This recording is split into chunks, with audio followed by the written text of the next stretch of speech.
அதுதான் அந்த மாதிரியான ஒரு தைரியத்தில் தான் அவங்க இயங்குறாங்க. ஓகேங்களா? அவங்களோட மனநிலை எனக்கு புரிஞ்ச வரைக்கும் அவங்க எப்படி ஒரு ஸ்டேட்டில் இருக்காங்க அப்படின்னா, எப்படியும் வர வச்சுருவோம் அப்படின்ட்டு. நீங்கள் வரமாட்டீங்களோ அப்படிங்கிற பயம் வந்து அவங்களுக்கு உள்ளுக்குள்ளே இருக்குது. அந்த பயத்தின் விளைவாக தான் அவங்க பல ஸ்டெப் எடுக்கிறாங்க. அதில் ஒன்று தான் இந்த மாதிரி குழந்தைய தூயின் வந்து உங்கள் அப்பாவையும் உங்கள் அம்மாவையும் ட்ராப் பண்ண ட்ரை பண்ணுறது. நீங்கள் அசராமல் இருந்தீங்க அப்படின்னா, ஒரு வருஷம் தாக்கு பிடிச்சிங்க அப்படின்னா, அவங்க பலவீனமான மனநிலையில் இருக்காங்கங்கிறதுனால அடுத்து 15 வருஷம் 18 வருஷம் உங்கள் குழந்தைய நீங்கள் வளர்க்குறதுக்கு வாய்ப்பு இருக்கும். எங்கேயும் போயிட மாட்டாங்க. மொதல் ஒய்ஃப்க்கு வந்து கான்ஃபிடென்ஸ் இருந்ததில்ல, என்னால் வாழ்ந்துட முடியும். இவங்களுக்கு அந்த மாதிரி கான்ஃபிடென்ஸ் இல்லை. இருந்திருந்தால் இவங்க இந்த மாதிரி பண்ண மாட்டாங்க. இவங்க ரொம்ப கான்ஃபிடெண்ட்டாக இருந்திருந்தால் இவங்க வந்து அவங்க வேறு கேம் வச்சுருந்துருப்பாங்க. இல்லை, அவங்களுக்கு அந்த கான்ஃபிடென்ஸ் இல்லைங்கிறதுனால அவங்க பலவீனமாக தான் இருக்காங்க. நீங்கள் வந்து ப்ராப்பராக நீங்கள் வந்து ஸ்ட்ராங்காக இருந்தீங்க அப்படின்னா அவங்க இறங்கி வருவாங்க. மேக்ஸிமம் 1 இயர், குறைஞ்சது 6 மாதம் அல்லது 3 மாதத்தில் கூட இறங்கி வரலாம். அடுத்தடுத்த ஸ்டெப்ஸ் அவங்க போட்டுக்கிட்டே இருப்பாங்க. ஏதோ ஒரு முயற்சி செய்துக்கிட்டே இருப்பாங்க. இன்னும் 2 பெண் குழந்தைங்களை அவங்களால எப்படி வளர்க்க முடியும் சொல்லுங்கள்? ஏதோ சுற்றி இருக்கிற அதெல்லாம் பத்தாது ஜி. கவர்மெண்ட் கொடுக்குற காசு எவ்வளோ ஜி? 1000 2000 வச்சுக்கிட்டு நீங்கள் எப்படி ஜி வளர்ப்பீங்க? அவங்களுக்கும் அது அது அது அது அப்படி இருந்திருந்தால் அவங்க உங்களை தேடி இருக்கவே மாட்டாங்க. ஆனால் அவங்க குழந்தைங்கள நல்லபடியாக படிக்க வைக்கணும்னு நினைக்கிறாங்க போல இருக்குது உள் மனசுக்குள்ளே. தன்னோட பலவீனங்கள் தெரியுதில்ல, தான் வந்து டிபெண்ட்டாக இருக்கும் இன்னொருத்தவங்க மேலே. அவங்க பேச்செல்லாம் உங்களுக்கு தெரியுதில்ல, அவங்க சுற்றி இருக்கிறவங்களோட பேச்சை கேட்குறாங்கன்ட்டு. அதெல்லாம் சொல்லுவாங்க, பேச்சுக்கு சொல்லுவாங்க ஜி. ஆனால் போட்டதுக்கப்புறமா அந்த குழந்தைங்கள பார்த்து, சுற்றி இருக்கிற குழந்தைங்கள பார்த்து அவங்க அப்படிலாம் ஆசைப்படாமலாம் இருக்க மாட்டாங்க. இல்லை, அவங்க அப்படி மனதிடத்தோடு வந்து நான் கவர்மெண்ட் ஸ்கூல்லேயே வளர்த்தேன், அவங்க குழந்தைய வந்து அவங்க ஆரோக்கியமாக வளர்ப்பாங்கன்னா அப்படியே கூட வளர்க்கட்டும்.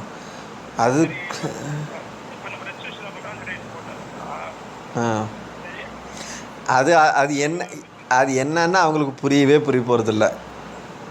Restriction of conjugal rights case என்னன்னே அவங்களுக்கு தெரியாது. ஓகேங்களா? அதை அறகுறையாக அது என்ன வந்தாலும் அவங்களால என்ன புரிஞ்சிக்க முடியும்? அவங்க என்னத்தை அதை வச்சுக்கிட்டு என்ன பண்ண போகிறாங்க? அது ஒன்றும் பண்ண மாட்டதில்ல. அவங்க பலவீனம், அவங்க வந்து லீகலான ஒரு ஸ்டாண்டு, அவங்க வந்து பலவீனமாக இருப்பாங்க, அவ்வளவுதான். நீங்கள் ஸ்ட்ராங்காக இருப்பீங்க. அவங்க ஆஜராகி தான் ஆகணும். வரலை அப்படின்னா கோர்ட் வந்து அதுக்கப்புறமா குழந்தைங்கள உங்களுக்கு ஹேண்ட் ஓவர் பண்ணி விட்டுரும். கோர்ட் வந்து சமன்ஸ் ஜி. அது இதில் சிக்கலாம். ரெஸ்டிடியூஷன் அது சிக்கலான இடம் தான். நீங்கள் அதுக்கு தான் வாதாடணும், அதுக்கு தான் வக்கீல் வேணும். நீங்கள் மட்டுமே போனீங்கன்னா அது பத்தாது. 2 பெண் குழந்தைங்க, அதுங்களுக்கு குவாலிட்டியான எஜுகேஷன் கொடுக்கணும், நல்லதொரு வாழ்க்கை கொடுக்கணும், அது என்னால் மட்டும்தான் செய்ய முடியும்னு நீங்கள் வாதாடுவீங்க. அதுக்கு அது அவங்க சொல்ல முடியாதுல்ல. அவங்க அங்கே இல்லைல்ல, அவங்க அந்த மாதிரியான ஸ்பேஸில் இல்லையே. அதெல்லாம் ஒன்றுமே கிடையாது. நீங்கள் வேணால் பாருங்கள் ரெஸ்ட்ரிக்ஷன். அவங்க வந்து வாழ விருப்பம் இல்லாதவங்க ஜி. இவங்க வாழ விரும்புகிறவங்க. ஆனால் என்ன, அவங்க வந்து உங்களை தன்னோட கையில் வச்சுக்கணும்னு நினைக்கிறாங்க. சுற்றி இருக்கிற பெண்கள் எப்படி செயல்படுறாங்களோ அதே மாதிரி தான் அவங்க செயல்பட நினைக்கிறாங்க. உங்களை ஆட்டி வைக்கணும்னு ஆசைப்படுறாங்க. அவங்க ஆசைப்படுறது வந்து இந்த சமூகத்தில் நடக்காத விஷயம் கிடையாது. அன்றாட நடந்துக்கிட்டு இருக்கிற விஷயத்தை தான் அவங்க ஆசைப்படுறாங்க. அவங்க ஒன்றும் வந்து புதுசாக திடீர்னு வானத்துலேருந்து குதிச்சிடல. அவங்க சுற்றி இருக்கிறவங்கள பார்க்குறாங்க. அவங்களாம் எப்படியெல்லாம் புருஷனை வந்து கையில் வச்சுக்கிறாங்க, உள்ளங்கையில் வச்சுருக்காங்க. நம்மளால் ஏன் முடியாது, நாமளும் அதுக்கு முயற்சி செய்யணுன்ற ஒரு முயற்சி தான் செய்துக்கிட்டு இருக்காங்க. அந்த முயற்சி பலிக்காதுங்கிறது உணர்கிற மொமெண்ட் வரைக்கும் அவங்க அங்கே இருப்பாங்க. அதுக்கப்புறமா வந்து தானே தீரணும். இல்லை,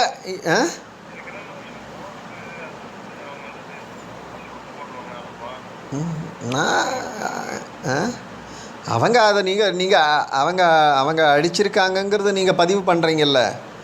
அவங்க என்ன அடிச்சிருக்கிறாங்க, அதான் நீங்கள் அதனால தான் நான் உங்களுக்கு அன்னிலேருந்தே சொல்கிறேன், அவங்க ஃபோன் கால் பண்ணாங்கன்னா பேசுங்க, நீங்களே ஃபோன் பண்ணுங்கன்னு நான் சொன்னேன். ஆனால் நீங்கள் பண்ணுறதில்ல தானே? பண்ணிவிட்டு நீங்கள் வர சொல்லுங்கள், அவ்வளோதான். வர சொன்னாங்க அப்படின்னா, இல்லை உங்கள் ஆளுங்க அடித்தாங்க என்ன, அப்போ நீ என்ன வந்து காப்பாற்றினியா அப்படின்னு கேளுங்க. அதுக்கு அவங்க என்ன பதில் சொல்கிறாங்க, அது எனக்கு அது என்ன தெரியும். சரி, இப்போவாவது சுற்றி இருக்கிறவங்கள விசாரிச்சியா, அவங்கள ஏதாவது கேள்வி கேட்டேன், ஏன் புருஷன் அடிச்சிங்கன்ட்டு அப்படின்னு நீங்கள் கேட்கணும். இல்லை, இது எல்லாமே உங்களுக்கான ஒரு லீகல் ரெக்கார்டை க்ரியேட் பண்ணுறதுக்கான முயற்சிகள் தானே ஒழிய. ஆமாம், லீகல் ரெக்கார்டு ஒன்று வேணும்ல, நீங்கள் கரெக்டாக இருக்கீங்கிறது வேணும்ல. நீங்களே கரெக்டாக இல்லை அப்படின்னா, நீங்களே அவங்க வரணும்னு ஆசைப்படலை அப்படின்னா ரெஸ்ட்ரிக்ஷன் ஆஃப் கான்ஜுகல் ரைட்ஸ் போட முடியாது. நீங்கள் வரணும்னு அவங்க வரணும்னு நீங்கள் ஆசைப்பட்றீங்க, நீங்கள் பல தடவை 100 தடவை போயிருக்கீங்க அந்த ஊருக்கு. அத்தனை தடவை நீங்கள் போயும் கூட கடைசியில் அவங்க உங்களை வந்து அடிச்சிருக்கிறாங்க. அதனால் நீங்கள் இனிமேல் அந்த ஊருக்கு போக மாட்டீங்க. இப்படி தான் நீங்கள் வாதாடணுமே ஒழிய, நான் வந்தேன் தானே உங்கள் ஊருக்கு, உங்கள் ஊருக்கு இத்தனை தடவை நான் வந்தேன், இனிமே வரமாட்டேன், ஏன்னா இனிமே வந்து நீ தான் வந்தாகணும், ஏன்னா உங்கள் ஊரில் வந்து சொந்தக்காரங்களெல்லாம் வச்சு என்னை அடிக்க வச்ச நீ அப்படின்னு நீங்கள் அதை விடாமல் அதையே பேசிக்கிட்டு இருக்கணும். ரெக்கார்டில் இருக்கணும் அதெல்லாம்.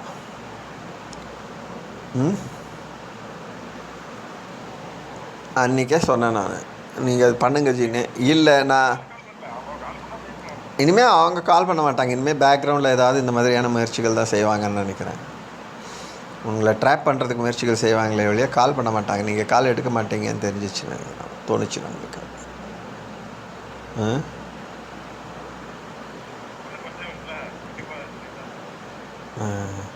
இல்லை, அவங்க கால் பண்ணுறாங்கன்னா அஜய், அவங்க கால் பண்ணால் நீங்கள் பேசுகிறீங்க அப்படின்னா அது ரெஸ்டிடியூஷன் ஆஃப் கான்ஜுகல் ரைட்ஸ் ஆகாது. நீங்கள் வந்து அவங்கள திருப்பி சேர்த்துக்க முயற்சியே செய்யலைன்ற மாதிரி ஆகிடும். நீங்கள் முயற்சி செய்யணும், அதுதான் ரெஸ்டிடியூஷன். நீங்கள் அவங்கள வந்து வர சொல்லி கேட்டுக்கிட்டேன். இல்லை, செஞ்சாச்சுன்னு சொல்லக்கூடாது ஜி, சாகிற வரைக்கும் செய்யணும் ஜி, அதுதான் ஜி, அப்போ தான் ஜி அது சட்டத்துக்கு அதுதான் பொருந்தும். மனசுக்கு பொருந்தாதுன்னா அப்போ ஒன்றுமே பண்ண முடியாது. அப்போ போய் சரண்டர் ஆகிடுங்க. சரண்டர் ஆகிறது தான் சிறந்த வழி. 2 பெண் குழந்தைங்களோட எதிர்காலம். இல்லை, அவங்க வந்து உங்களை சரண்டர் ஆக்க வைக்கணும் தான். நீங்கள் சரண்டர் ஆக மாட்டேன்னு திமிரி வீம்புக்கு நின்னதுனால தான் அவங்க உங்களை அடிக்க வேண்டி வந்துச்சு. நான் சரண்டர்னு ஒரு வார்த்தை நீங்கள் சொன்னீங்களா இது வரைக்கும்? உங்கள் டெபிட் கார்டை அவங்க கையில் கொடுத்துருங்க, ஜிபே அவங்க கையில் கொடுத்துருங்க, சம்பளம் வந்த உடனே மொத்த சம்பளத்தையும் அவங்க கையில் கொடுங்க. அதுதான் சரண்டர். அதுதான் ஜி சரண்டரு. அது நீங்கள் செய்யாத வரைக்கும் நீங்கள் சரண்டர் ஆகலை தான். நீங்கள் ஆக மாட்டீங்க அப்படின்னா அப்போ அதுக்குண்டான முயற்சிகள் தான் நீங்கள் செய்யணும். அதுதானே எல்லோரும் எதிர்பார்க்குறாங்க, அதுதானே சரண்டரு.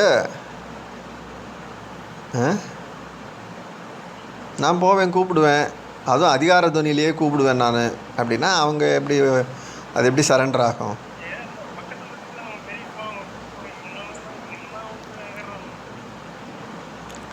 அப்படி தான் இருப்பாங்க. இது இல்லை, அது வந்து ஒரு ஒரு ஒரு அது அவங்க அப்படி தான் இருப்பாங்க ஜி. ஏன்னா அது அப்படி பயமுறுத்தி தான் ஒருத்தனை அப்படி தாஞ்சி பயமுறுத்தி தாஞ்சி கண்ட்ரோலில் வச்சுக்க முடியுங்கிறது காலங்காலமாக எல்லா கிராமங்கள்லேயும் இருக்கிற சைக்காலஜி இது. அது ஒரு சின்ன பையன் கிடையாது,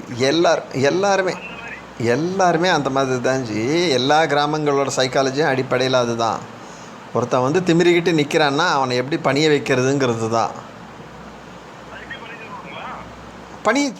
பல பேர் பணிஞ்சு தானே அங்கே உட்காந்துருக்காங்க. உங்களோட மற்ற உறவினர்கள், உங்களோட கசின்ஸு, உங்களோட நெஃப்யூஸு எல்லோரும் பணிஞ்சு தானே இருக்காங்க.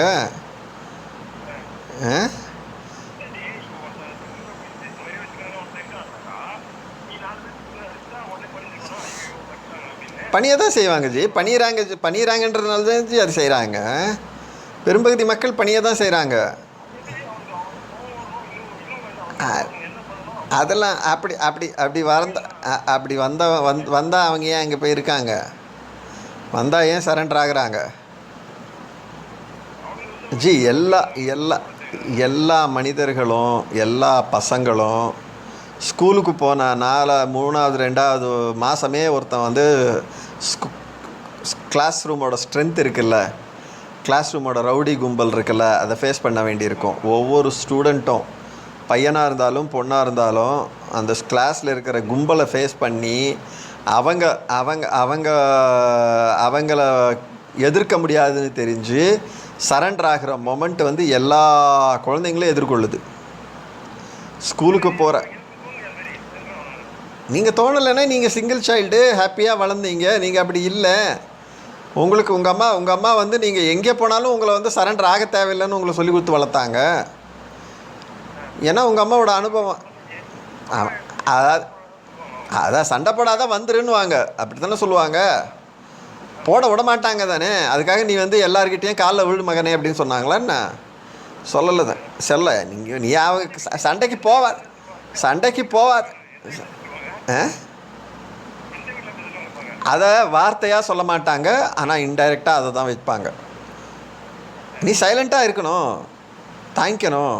டீச்சர் வந்து அப்படி பண்ணுறாங்க அப்படின்னா அது வந்து நீ தாங்கிக்கணும், வேறு வழி இல்லைன்டுவாங்க. கிளாஸில் இப்படி ஆமாம் ரவுடி பசங்க 4 பேர் அப்படி தான் இருப்பாங்க, நீ ஒதுங்கி போகணுன்னு வாங்க. அப்போ என்ன ஆகுது? எல்லாருமே அதை கற்றுக்குறாங்க. அதுதான் இன்ஃபேக்ட் இந்த ஹீரோயிக் ஃபிலிம்ஸ் இருக்குல்ல, ரஜினி 100 பேர் அடிக்கிறாரு, விஜய் 100 பேர் அடிக்கிறாரு அப்படின்னா ஜனங்க பசங்கள்லாம் போய் ஏன் பேன்னு பார்க்குறாங்க? ஏன்னா அது எல்லாரோட மனசுக்குள்ளேயும் ஒரு ஃபேண்டசி இருக்குது. எல்லாருக்குமே தெரியும் தான் சரண்டர் ஆகிட்டோன்ட்டு. அப்போ சரண்டர் ஆகாத ஒருத்தனை பார்க்கும்போது அவங்களுக்கு வந்து வியப்பாக தான் இருக்குது. இவன் எங்கேயுமே பயப்பட மாட்டானே, இவன் எங்கேயுமே சராமல் எல்லா இடத்துலையும் தீரமாக வீரமாக நிற்கிறானே அப்படிங்கிற ஒரு ஃபீலிங் தான் அஜித். சரி எல்லாருமே இல்லை, விஜயமே அப்படி தான். நீங்கள் வந்து எதிர்கட்சின்றதுனால நீங்கள் அப்படி ஃபீல் பண்ணல, அவ்வளோதான். விஜய் ஃபேனுக்கு விஜய் அவ்வளோ அது மாதிரியான ஒரு சரண்டரே ஆகாத ஆள் தான். எந்த படத்தில் நீங்கள் ஒரு படத்தை சொல்லுங்கள் விஜய் சரண்டரான மாதிரி ஒரு காட்சி சொல்லுங்கள்.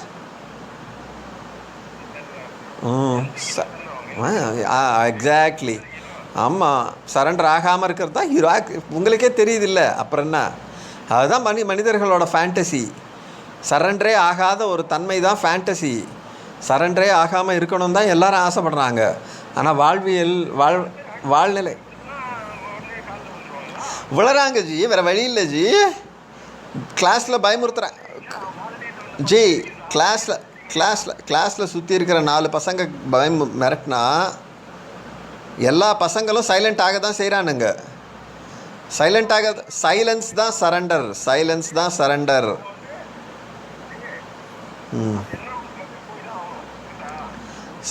தான் சரண்டர் ஆகிடுறாங்க ஜி. சரண்டர் ஆகாமல் யாருமே இல்லை. யாராவது ஒருத்தங்க இருப்பாங்க, கிளாஸ்க்கு ஒருத்தன் வேணா இருப்பான், யார்கிட்டையும் சரண்டர் ஆகாமல், டீச்சர்ஸ்கிட்டையும் சரண்டர் ஆகாமல், ஹெச்எம்கிட்டையும் சரண்டர் ஆகாமல் ரவுடிசம் பண்ணிக்கின்னு அவனுக்கு தான் ரவுடிக்கல் ஆகிறது.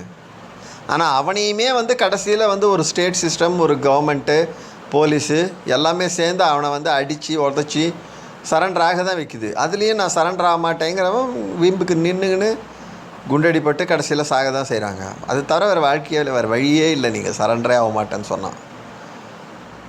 ஆனால் ஏதோ ஓரளவுக்கு படிச்சிட்டிங்கன்னா, ஏதோ ஒரு வேலை செஞ்சிங்கன்னா அந்த வேலையிலையுமே சரண்டர் தானே. உங்களை சுற்றி 100 அநியாயங்கள் நடக்குது, கேள்வி கேட்காம போகிறது சரண்டர் தானே. உங்களுக்கு மேலே இருக்கிறவன் கரப்ஷன் பண்ணுறான், திருடுறான், எக்யூப்மெண்ட்லேருந்து காசு திருடுறான், டீசல்லேருந்து காசை திருடுறான், அலாட்மெண்ட்டில் காசு திருடுறான், பல விஷயங்கள்லையும் காசு திருடுறாங்க உங்கள் மேலே இருக்கிறவங்க. நீங்கள் கண்டும் காணாமல் போகிறீங்கல்ல, அது சரண்டர் தானே. எக்ஸாக்ட்லி, அவ்வளோதான். அதுதான், அதுக்காக அப்படி தான் அது எல்லாமே சரண்டர் ஆகுறீங்க. இந்த ஒரு இடத்துல வந்து நான் சரண்டர் ஆக மாட்டேன்னு சொன்னால் அது உங்களோட ஸ்டாண்டு. அதுக்கு எதுவும் சொல்கிறதுக்கு இல்லை.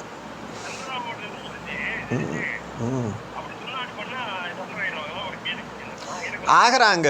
நிறைய பேர் ஆகுறாங்க. அதனால் நிறைய பேர் ஆகுறாங்க. அதனால தான் அந்த முயற்சிகள் சுற்றி இருக்கிறவங்க செய்கிறாங்க. அது அது எதுவுமே தேவையில்லை ஜி எல்லா ஆண்களுக்கும். ஈவன் அதில் வந்து அவனுக்கு ரிட்டர்ன்ஸ் எதுவுமே தேவையில்லை. திமிரிக்கிட்டு நிற்கிற காளையை அடக்கணுங்கிறது வந்து எல்லா ஆண்களுக்குள்ளேயும் ஒரு ஒரு ஒரு அதுவே ஒரு சின்ன சந்தோஷத்தை கொடுக்கும். சின்ன பசங்களை கவனிச்சிங்கன்னா தெரியும். நீங்கள் எல்லோரும் வந்து குழந்தைங்கள வந்து வெறுப்பேற்றி பெரும்பகுதி ஆண்கள் வந்து சந்தோஷம் அடைவாங்க. ஆமாம், குழந்தைங்கள பார்த்தீங்கன்னா குழந்தைங்கள பார்த்த மாத்திரத்தில் இன்னுவாங்க. அதுங்களை மிரட்டி அதுங்க அதுங்க எனக்கு எனக்கு எனக்கு அது ட்ரை பண்ணுறேன், ஆனால் வரமாட்டுது எனக்கு. சில நேரங்களில் அதுதான் வந்து அது நமக்குள்ளே இருந்தால் தான் வரும். சிலருக்கு அது ரொம்ப சுலபமாக இருக்குது. இதான் தினேஷ் அவங்க அப்பா அப்படி தான் பண்ணுறாரு. அவர் பயமுறுத்துவார். சுற்றி இருக்கிறான் குழந்தைங்கள எல்லாரையும் பயமுறுத்துறதுல எக்ஸ்பர்ட் அவர். அது மாதிரி நிறைய பேர் இருக்கான். இப்போ இன்னொருத்தர் இருக்கான், குஸ்மா வீட்டுக்காரன் கூட அப்படி தான், லோகேஷ். அந்த பையனை பயங்கரமாக பயமுறுத்துவான். எல்லோரும் அலறுவாங்க.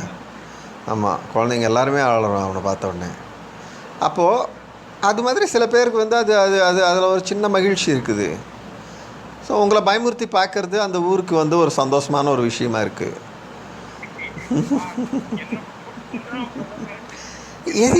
எல்லாருக்குமே சந்தோஷம் தான் ஜி. இல்லை ஜி, ஒருத்தன் திமிரிக்கிட்டு சுற்றின்னு இருக்கான்ல, உயின்னு பேசின்னு சுற்றின்னு இருக்கிறான்ல. உங்கள் ஒய்ஃபு சொல்கிற கதைகள் மட்டுமே கிடையாது. அவங்களும் உங்களை பார்க்குறாங்கல்ல. ஒவ்வொரு வாட்டி ஒவ்வொரு வகையான கார் போட்டுன்னு போகிறீங்கல்ல.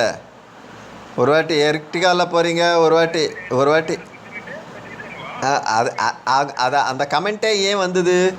அது மேலே பொறாமல் இருக்கிறதுனால தானே, அவங்களுக்கு இல்லைங்கிறதுனால தானே. இல்லைன்னா காரை பற்றி அவங்க பேசியே இருக்கக்கூடாதுல்ல. அது ஏன் ஒரு கமெண்ட்டாக எடுத்து சொல்கிறாங்க? ஏன்னா அது வந்து ஒரு சின்ன ஜலசி உருவாக்கி இருக்குது. அது இல்லாமல் இருக்காது. என்வி எல்லா இடத்துலையும் இருக்குது. ம்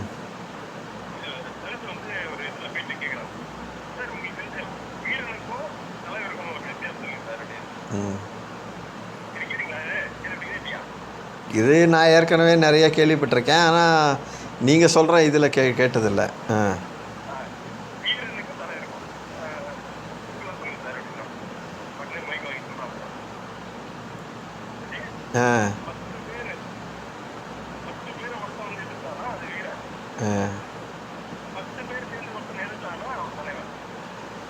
ஓஹோ. அதெல்லாம் கேட்குறதுக்கு கேட்குறதுக்கு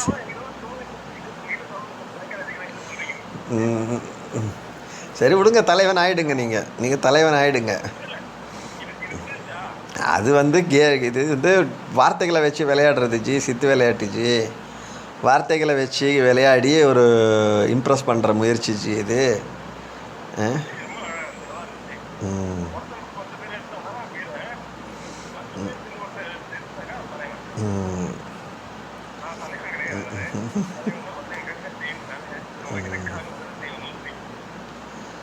இருக்கதான் சரி.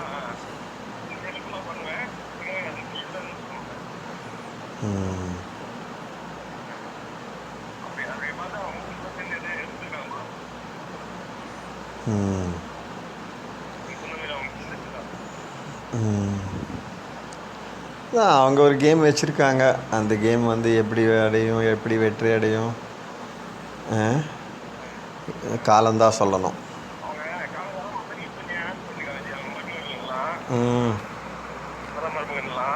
அது மாதிரி பண்ணி